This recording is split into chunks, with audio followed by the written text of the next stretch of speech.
Tieni tuwerenge mau amurungu amenachokera mutenga wabwino, utenga wa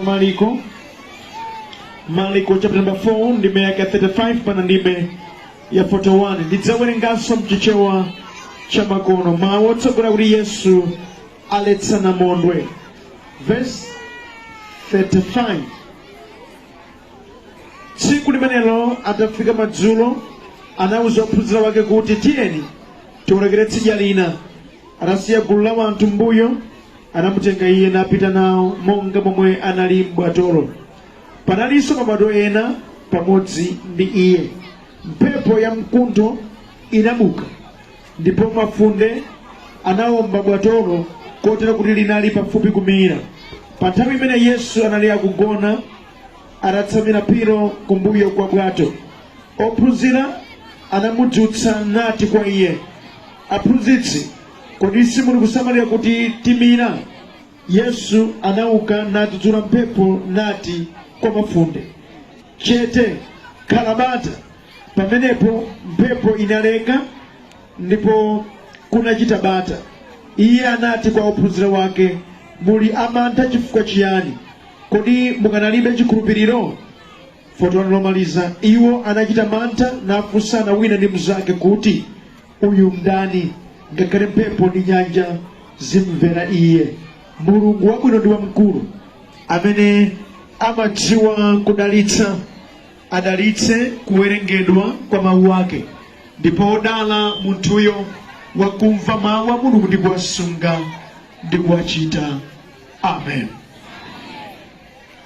Ukondedwa, ndisanafike pakugawana nanu mawu a Mulungu, ndimangofuna ndikuwuzeni kuti kufa pafupi ndipo nchidule. Ndi chifukwa chake tsiku ndi tsiku munthu wina aliyense afunika kukhala ndi Yesu. Amen. Masana ine kunalibe pano, ndinapita kwina. Mwina mawa bwezi tikuyika maliro abusa mbiri, chifukwa tinakumana ndi ngozi yachabe kwa basi. Mutu wanga sumagwiranso.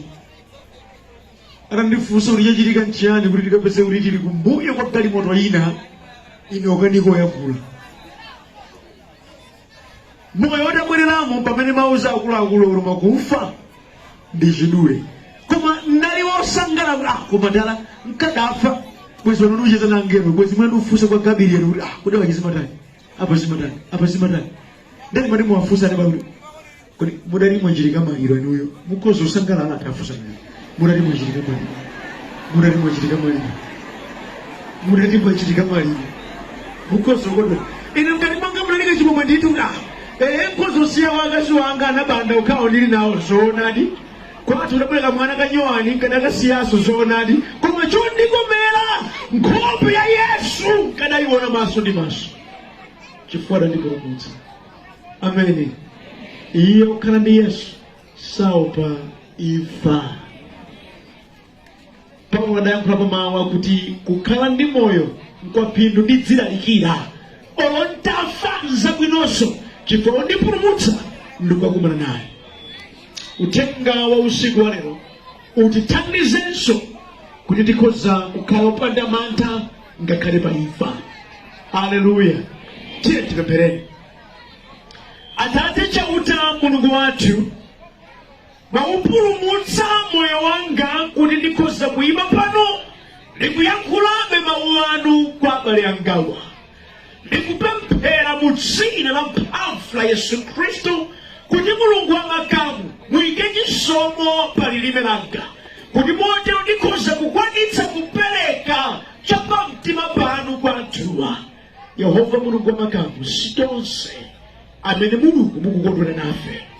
Chifukwa chake ndikupemphera yankhula ndi wina aliyense pakati pathu kuti pakutha pachitsitsimutso chino Ambuye mupindulepo wina mumbyale mphamvu mwa iye, wina mumpulumutse, wina mumlimbikitse afike posintha maganizo nayamba kudalira dzina lanu. Zikomo kuti mutu wa msonkhano mwatipatsa nkuti tisaope tichilimbikidwe pa inu kwakhulupirika. Mulole amayi awa aleke kukhala ndi dzowe lolira zilizonse ayambe kukudalirani pakati kalikonse. Mulole mchemwali wa mgayi aleke kumangobangula nzopanda pake zomwe ayambe kukudalirani kwakhulupirika. Mulole mnyamata uyu Ambuye ayambe kukudalirani pakati kalikonse ngakhale ndalama Ambuye ayambe kukudalirani aleke zomapempha kwa anthu ena mnyamata uyu ometa bwinobwino koma amapempha kwambiri. Yehova ayambe kukudalirani pakati kalikonse mu dzina la Yesu. Amen. Mawu a Mulungu amene tawerenga tilingalira pamulo nena kuti kopanda Yesu simudutsa. Amen. Auzani bantu kopanda Yesu simudutsa. Moyo ngovuta. Amen. Tawerenga mawu a Mulungu okondedwa amene akufotokoza Yesu atatumikira inafika nthawi amafuna apite tsidya lina ndipo iye ndi ophunzira wake adanyamuka pabwato. Tamvetserani Baibulo likuti si okhawo ayi amene adanyamuka pabwato, padalinso mabwato ena, koma mkatikati mwa ndime tandimvetsani kudamuka namondwe atamuka. Iwo aja amene amaoneka ngati auzimu, iwo aja amene ali ophunzira a Yesu adagwidwa mantha nayamba kulira. Nthawi imeneyo kuti Yesu atagona, chifukwa chake chikuti anatsamira pilo ali mtulo atalira. Okonena ndi matindi kambe palilira bambo pachilema nekuti situation idali tough. Pagiraundi sipadali bwino padakalipa. Tandimvetsana okondedwa, Yesu atadzutsidwa very smart and very simple akuti muli amantha bwanji, kodi mukadalibe chikhulupiriro? Nayankhulana ndi mphepo yopanda makutu. Mphepoyo idamvera ndipo padagwa bata lalikulu. Nkuganiza kwanga ine ndikuganiza kuti pamene bwato ili limadutsa mabwato ena amene Yesu mudalibe adabwerera. Ukondedwa ndimatindika mbenani musamangotengera zilizonse ena zimawavuta chifukwa mkati mwawo mulibe chimene mwa inu chilimo. Ameni. Mukadzaona ena zikuwakanika kubwerera vomerezani nkuteka mkati mwawo mulibe chimene mwa inu chilimo. Ndinene motsimikiza pano umoyo wa dziko lapansi ndi umoyo umene timakumana ndi mavuto. Ndilengeze mufune musafune zokhoma mudzakumana nazo ndithu. Koma funso lakuti kodi mumati mukakumana ndi zokhoma mumatani? Kodi ndi ndani amene akhoza kukuthandizani pakatikati pa msautso? Mukhoza kukhala nawo abale, mukhoza kukhala nawo abwezi, zina akhoza kuchitirani koma zina sangachite. Okuti pandi nene mukhoza kutiuzanso ifeyo abusa pempherereni. Ndi nthawi imene mbusanso nawenso ukanda mutu yathina yachima pa Izake wina akudaliranso. Nafenso tili ndi malire. Ameni. Malo amene amandikumbutsa kuti anthu fe tili ndi malire ndi mbali mwa manda pamene azimaya mayimba tatenga maluwa tiyende kusonyeza chisoni tiyende mbale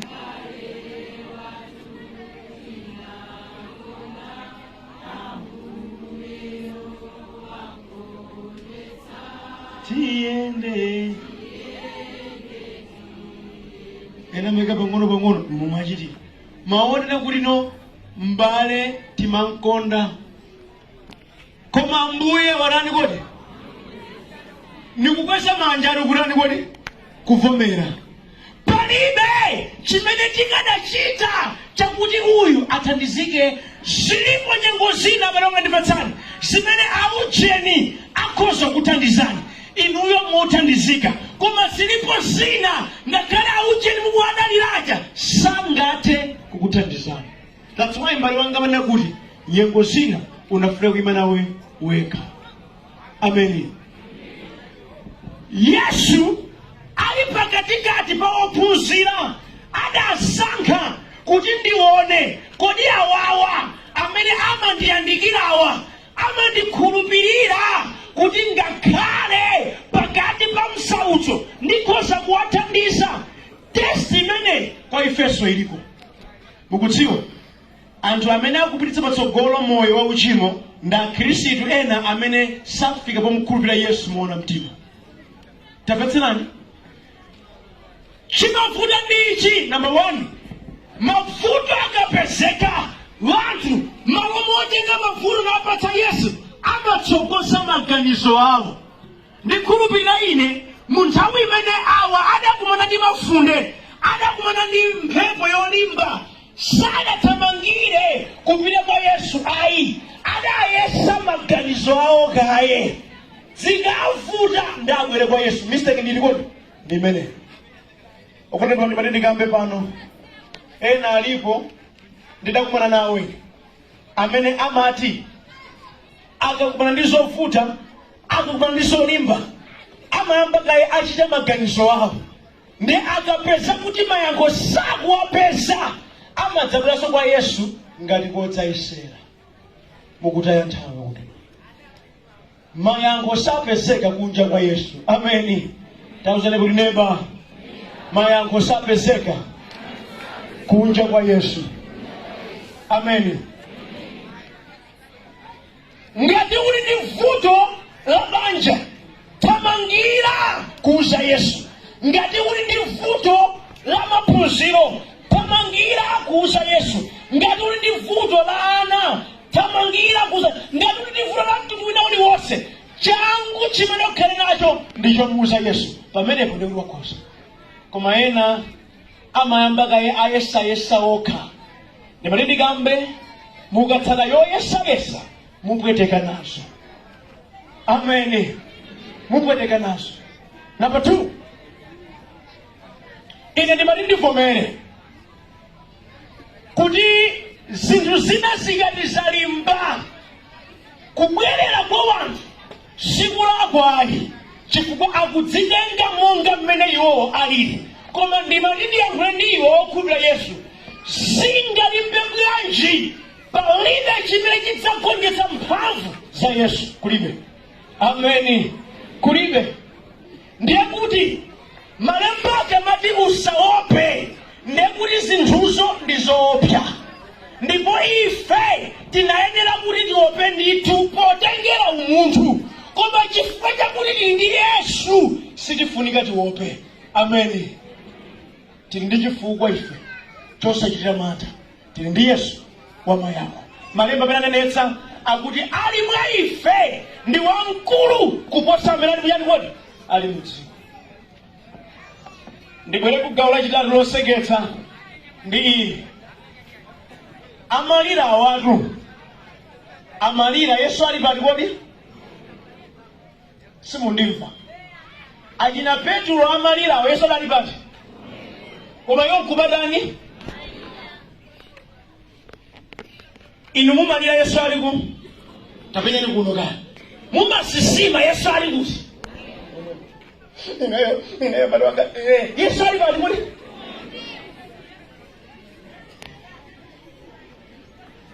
Mayangu wakumanyanga Bible kako mawose a Mulungu okulimbikitsa ali m'Bible ukulira Bible okomatira mawu akutusa wope ali muli kodi. Muli ndikambe nanu ngati mukhala opanda chidziwitso simupambana. Chinafunika ndi kukhala ndi chidziwitso pamwe. Okondedwa adaona ophunzira kuti kulira kwathu palibe chingachitike kufikira adapanga chiganizo chakuti alipo wina pano Yesu timdzutse ameneyi kuti atithandize. Haleluya. Okondedwa mavuto a moyo wanu safika pakuta kufikira mutavomereza kuti mumudzutse wina arani kodi akuthandize. Ineyo abusa mwena simukubvetsa vuto langa. Ineyo ndiye boyfriend ndinaye panopa ngwa namba 7 zimati ziyangoyandikira kuchinkhoswe mpamene zimathera. Ukufunika udzutse wina akuthandize Yesu. Ineyo abusa sushasha alukulako osakwalirako zimandivuta. Unafunika udzutse wina akuthandize.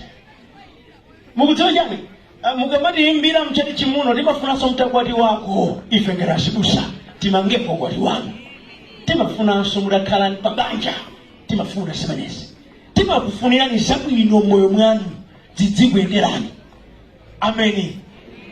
Timafuna moyo wanu utamayendakoso mudzidi usako maumboni a moyo wanu. Osamaduduka kwa abusa kwangu usamisozeko abusa mukudine mulungu andiyankhe kodine umabwerako ndi simailo tiyambika mbuye Yehova uchite ichi. Tsono zimachitika ndi zimandiseketsa. Akhristu amasola amati nthawi ya msakutso ndi ulimbiro opemphera zikati zayenda umaonera pa status sabweranso kucha chikomwe. Ayi ndithu zikati zavutanso nthawi zino mazira pasera zomweponso misozi ilaka. Ndimati ndikambe nanu chofunika pavuto lililonse ndi kudzutsa Yesu. Ambuye Yesu ndili ndi vuto ili ndadza nalo pamaso panu thandizeni ndikukukhulupirirani. Osatinso mapempherero ake mapempherero amantha ayi mapempherero achikhulupiriro. Haleluya. Chifukwa timanidi nene pano kupemphera ndikonse koma kupemphera kwinaku kumachitika chifukwa cha mantha. Ambuye ndikupemphera m'dzina la Yesu Khristu ndikutenga vuto langa ili ndi vutoli ndikulimangirira pansi ndanyamula traki Ambuye yanyamula traki imene yanyamula simenti ndikuponda vuto langa. sipemphero munafunika kupemphera. Nayi. Sipemphero iko. Pemphero ili likubwera pa chamata. Ambuye ndikufanira bonesa leo. Ndikukuza chuma cha ucheni chicha, ndikuipeza mtuma mwanga, ndikukuza ndarama za ucheni, sikula mtuma mwanga, udabisamo wasipeza. Ukutaya ntamu. Sipemphero linafunika kupemphera. Unafunika kupemphera pemphero lakudziwa Ambuye ndikukudziwani. Ndinu mpulumutsi wathu, ndinu wamphamvu, ndinu wokhulupirika, pa inu mpothera. Ndabwera nalo fulo langa ili tithandizeni. Yehova mthandize. Ndipo akathandiza nkhawa zimatani kodi? Zimachoka.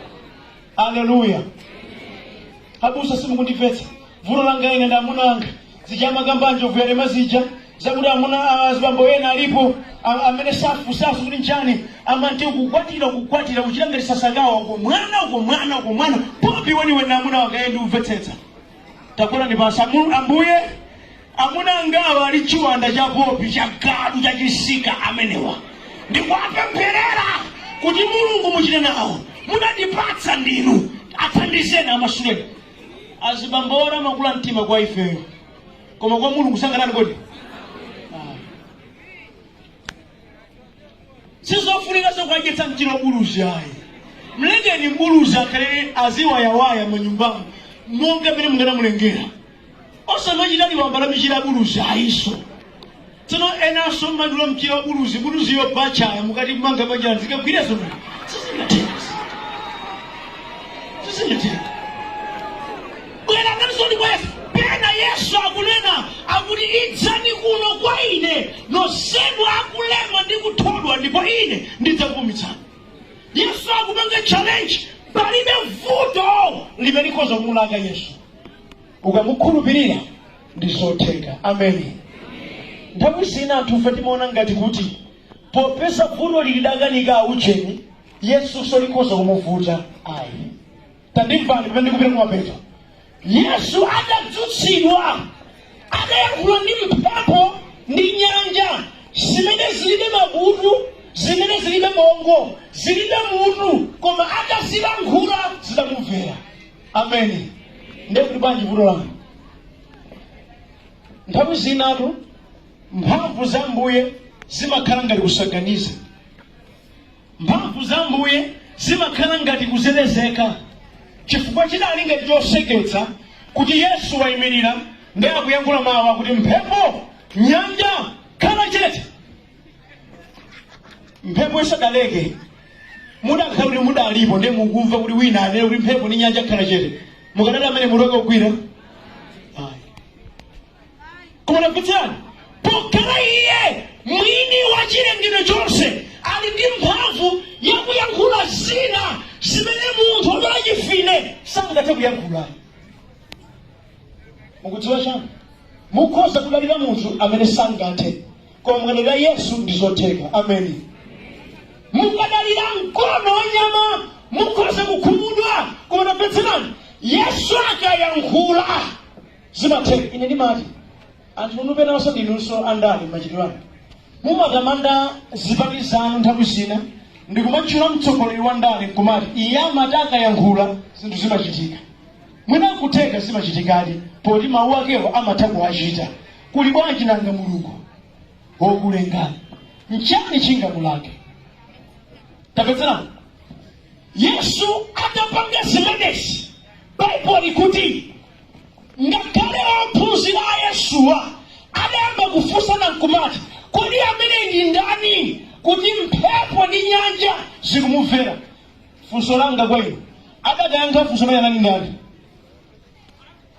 Akhala ndi Yesu masiku onsewa, akumuyandikira Yesu masiku onsewa, koma osamudziwa kuti Yesu ndipotera pazonse. Ndimatindika mbenani kutenga muli mchati chimuno mumamudziwa Yesu ngati ochititsa malungo okha.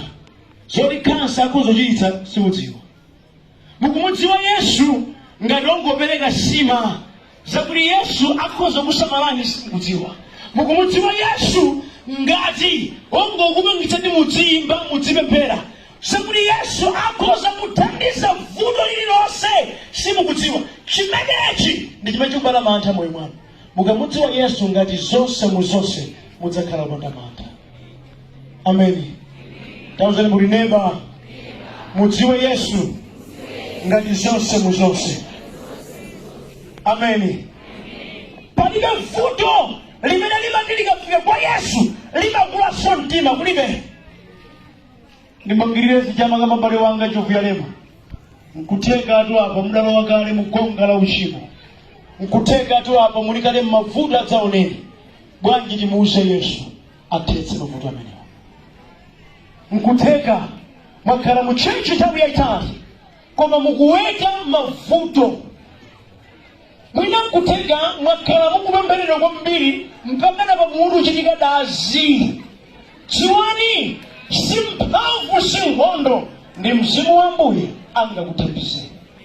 Nkuteka mwakala mukudzifusa kodi ndikakhala wabwino ine chamba ndi masuta ineyo ndine mtsikana ndine mtengatenga ndi mtokoma ogwira ntchito za chifundo osakana kwa aliyesayi ndikakhale wabwino mphamvu Yesu ali nazo akhoza kukonzanso ukhoza ophunzira onenako kuti ayi kwa amuna wena ukhoza ophunzira mwa Yesu ukhoza ophunzira kuona mzimayi wano wake ngati wano wake mwa Yesu. Bale wanga njova manena kuti ngakhale solo chali chikuno tizibweze timakhala kuti manena pena ine kuti mchali chimuno lizimachitika zimenezi. Usiku wa lero muli pano koma mukudziwa kuti pena pake padala kuika. Abusa asagala ndivomera kuti akambiri tengani mafoni wonse mamessage yake mudziwerenga mwakuwa. Wena kozo taraso obusa haya utubembera mareo ubembera mareo alichoziwa moyo mwa alibijibuka zimenezo Yesu akoza kutenza. Amen. Mukozo kala ndi moyo wa chilungamo inuyo ine ndimati uno ndimaliza kumadasi amachitika pano ndazima yacha pamene pacha umoni kumazima yawawa asimayi oneka oyera okhulupirika kwambiri. Zikuti makhoza opezeka mbava sungadziwe munthu. Zikuti makhoza opezeka fiti sungadziwe. Zikuti makhoza opezeka mayi olalata sungadziwe. Mayi oumbombo kwambiri sungadziwe.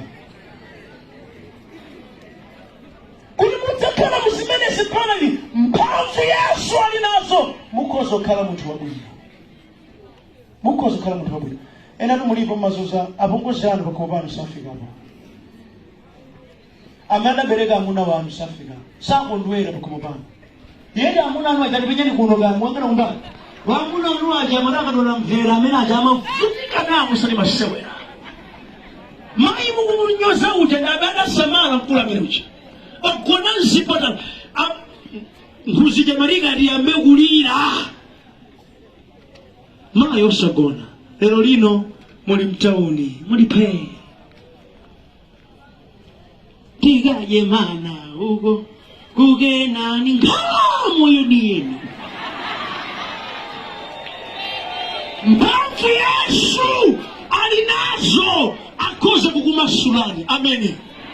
Akoza kuiga mkati mwanu makali wasopano. Amene akoza kupangitsani kuti sasa sitivala timavala chovala chosangambika. Masiku ano Satana wachuna mitu ya chinyamatawa amapita kunsika kugula trouser longambika kale lachigamba kale chisungu chake tete chichewa chake umve nyasi ndi kumavala. Yesu alipo ali ndi mphamvu zakupangitsa mutu wako udzigwira ntchito. Yesu ali ndi mphamvu yakupangitsa kuti udzisankha zakudya. Ine ndimafunsa mafunso okondero inu moti first choice osamwako munthu uzika makachasu kachasu chiyani nthuzi za gaga usika first choice kumaka mwa nthuzi za gaga malisema. Yesu ali ndi mphamvu yakukusindikiritsa. Yesu ali ndi mphamvu yakudziwitsa timadya zakudya utsi sitidya ayi. Ino azimayi atapezeka munthu bambo kapena mnyamata akuti ine njala ndikwapula kwambiri zedi, somphani moto zidya utsiu, mutu wake ugwira kodi wafodyayo undimva zimenezi kodi. Ndiwo munthu womvetsa chisoni. Yesu akhoza kukuzindikiritsa kuti fodya ndi vuto. Yesu akhoza kuzindikiritsani chemwali wanga kukhala munthu wodula osati wochipa. Muli ndi maekisa angati? Maekisa angati? Ndeni mandikambe nanu kufusidwa kwambiri sikuoneka bwino ayi. Kumakhala kuchipa. Kaunjika sadula ayi. Kuyesa ndulere. Musakhale m'bale wake wakaunjika chemwali wanga. Yesu akhoza kupa ndani kukhala fano yabo. Chimwene Yesu akhoza kupa ndani kuti. Koma pali condition imodzi. Mukavomera kuti Ambuye ndili pano ndithandize. Amen. Sindidafunika ndipo sindikonda kukamba zimenezi. Koma ndalimbikitsidwa kuti ndikuwuzeni kuti ndikumaliza. Abusa ambiri mugwanga pano samene adalili kale. Ayi. Mukamaona ndikupalasa, mukamaona ndikulalikira ndi ntchito imene Yesu adagwira pa moyo wanga. Tsiku lina ndili ndi abambo wanga tikuyenda kuno. Ena adawafunsa abambo wanga kuti kuda kambiri mudali ndika mnyamata kanangeke kuvuta kwambiri kali kuti ine ndili pomwepo kundero. Akuti uti uchamasera mpira uja ndi awawa uliyayi zusiyana. Yesu akakushuna moyo wako umasintha. Malemba akuti amene ali mwa Khristu Yesu ali olengedwa watsopano. Zakale zimatani kodi? Zimakhala zatsopano. Ngakhale kuti zina zakalezo zikakupeza moyo watsopano zimakhala zochititsa manyazi. Ndachitapo manyazi tsiku lina ine pa chipatala cha Dowa. Ndidapita ku secondary school ya Dowa, ndidakakwapula wina wake mbama ngati tizi. Ndidamuchita kanthu. Tsano ndagona ndimakachita kutumiki ku chipatala. Haleluya! Yesu amakukondani. Yesu ndi wabwino wina koma dala obwana udani mwani yakombirize. Yakona munthu wachape kukosa. Ukuthi ndidayesa ulati nembusa tsopano kumabe. Awulaya zona kuzolapa waya adanibweteka zeni. Zidali zondikumbutsa kuti moyo wakale udali moyo ulani kodi oyipa. Koma tsopano mwina ndimakhulupirira kuti adambolimba mtima udali munthu ucheda singadi. Imene ndikambe nanu muli pano ngati munthu oyipa amene mbiri yanu siya bwino. Yesu alipo akhoza kukonzani. Umunthu wake ndi zakuti uli ndi tsogolo amadziwa mchauta. Khomo lake ndibwera kwa Ambuye. Ngati ndabwera kwa Ambuye zakuti Yesu adza kugwiritsa ntchito yopambana akudziwa ndiye ukavomereza ndi kubwera. Monga awa adali ndi Yesu m'bwalo lawo adapitirira, inunso kandi Yesu mudzapitirira. Amen. Ndimafuna